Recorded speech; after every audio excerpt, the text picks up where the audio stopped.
Que s'est-il passé ensuite? Nous arrivons au XVIIe siècle, vous voyez que je vais très rapidement. Au XVIIe, il n'y a plus de spécialistes vraiment du Coran, en tout cas spécialistes qui pouvaient éventuellement s'intéresser aux textes arabes. On se trouve avec des historiens de la pensée, des historiens des idées, des historiens des religions. Et quelques historiens des religions ont continué à se poser la question du rapport du Coran avec justement les religions antérieures, christianisme, judaïsme, islam. Mais plus dans un cadre polémique, pour critiquer, pour dire que c'était de l'hérésie, mais dans un cadre de science des religions. Et alors nous avons deux grands noms, John Spencer pour le XVIIe siècle, John Spencer et John Toland, deux Anglais, protestants tous deux, spécialistes d'histoire des religions, qui vont arriver à une conclusion, à la conclusion que finalement le Coran était originaire d'un milieu qu'on appelle judéo-chrétien. Pas judéo-chrétien au sens où on l'entend maintenant au XXIe siècle. Judéo-chrétien, quand on parle de judéo-chrétien maintenant, ça veut dire une culture judéo-chrétienne, c'est-à-dire dominée par les juifs et les chrétiens. Ce n'est pas ça.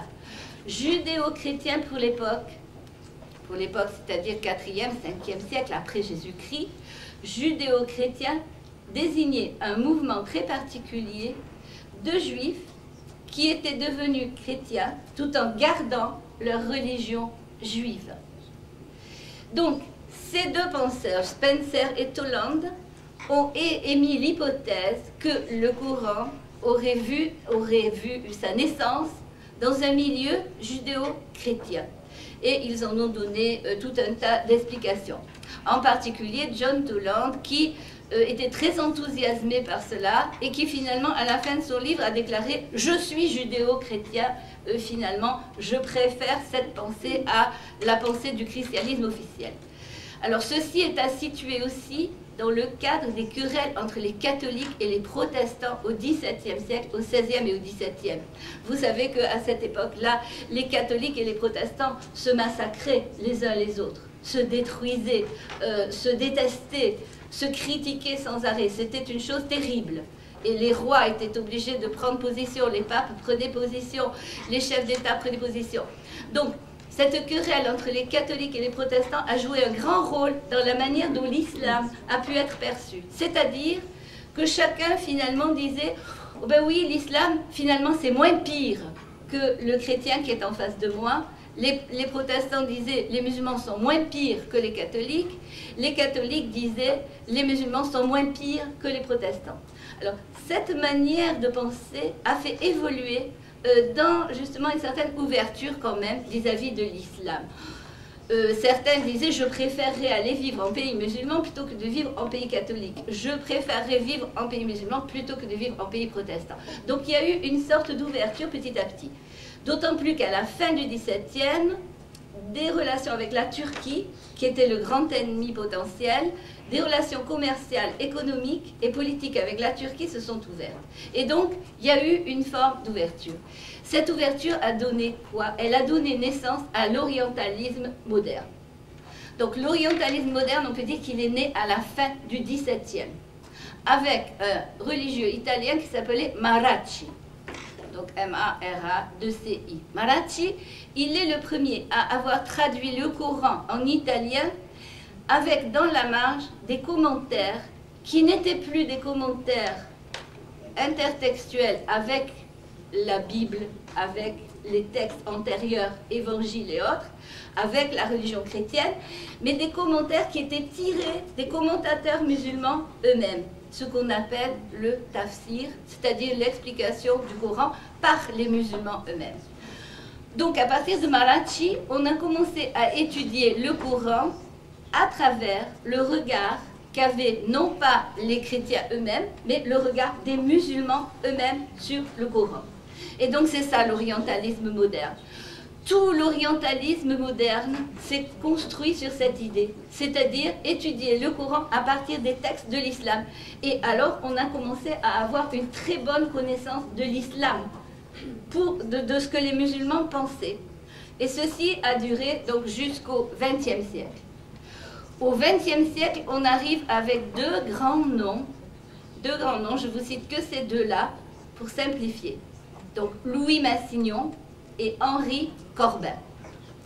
Louis Massignon et Henri Corbin. Louis Massignon, mort en 1963, Henri Corbin, mort en 1976. Ils étaient contemporains. Louis Massignon a été le grand spécialiste du sunnisme. Henri Corbin a été le grand spécialiste du chiisme. Alors, pourquoi je vous cite ces deux-là? Pour que vous compreniez une chose nouvelle. On en était arrivé à ce qu'un spécialiste ne puisse plus vraiment être spécialiste de l'ensemble de l'islam, c'est-à-dire chiisme, sunnisme, ensemble. Pourquoi? Parce que, je vous répète, on était allé dans le sens de l'explication du Coran par la tradition musulmane, et non plus, je vous dis, par un point de vue historique des idées. Donc, le problème, c'est que dans le sunnisme, comme dans le soufisme, chacun a son interprétation du Coran à partir de sa tradition propre. Les sunnites ont leur tradition prophétique qui s'appelle la tradition du prophète, la sunna, qui est rassemblée dans des grands recueils qui ont été mis par écrit au 2e, 3e siècle de l'Hégire, c'est-à-dire 8e, 9e siècle. Ces traditions s'élèvent à un nombre de plusieurs dizaines de milliers, 16 000 traditions pour un gros livre, le Musnad d'Ibn Hanbal. Donc c'est énorme, des dizaines de milliers de traditions attribuées au prophète. Et c'est à partir de ces traditions que les sunnites vont interpréter finalement le Coran.